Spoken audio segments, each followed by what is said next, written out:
Hello all, Shadwell here, ready to talk about the next film in my collection, 51 from 2011. It's from the first year of the After Dark originals, is directed by Jason Connery, and stars Vanessa Branch and Rachel Miner. A lot of backstory here. The After Dark Horror Fest rebranded after year 4 and just started making the movies themselves and continued the festival as After Dark Originals. However, out of the first 8 originals to die for, 1 was purchased by another company and 2 were bought by the Sci-Fi Channel before the After Dark Originals played in 2011. One of those sci-fi purchases was this film, 51, so instead of 8 originals to die for, they just played 5, and this premiered on Sci-Fi in 2011.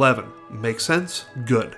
Moving on. 51 is a low-budget horror, sci-fi, action, comedy film. I only mention it being low budget because with all the firepower and military play in the film, it really shows where they had to cut budgetary corners. 51 shows a pair of journalists that have been granted access by the government to a guided tour of Area 51, the idea being to show them some low-level top-secret stuff so that people stop asking questions about the aliens that they very much do house deeper in the facility. 51 is not a great movie, and I can't decide on a genre as it takes a bit from all of them depending on the scene. It's also the 4th and final After Dark film appearance for Horror Fest MVP Rachel Miner as she lowers her voice to play a soldier that finds herself fighting against the escaped aliens during the journalist's tour. 51 just tries to do too much and it isn't very successful in any of it, not being funny enough to succeed in the comedy scenes and not having the budget to properly execute the action scenes.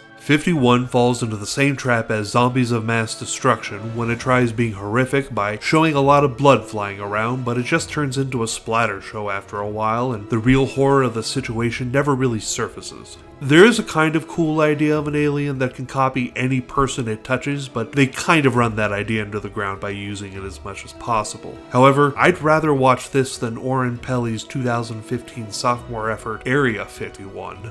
That film is a bunch of wasted potential, whereas this is just a paint-by-numbers Sci-Fi Channel movie of the week, so I'm giving 51 a D+ for not being that disastrous Oren Peli shit flick.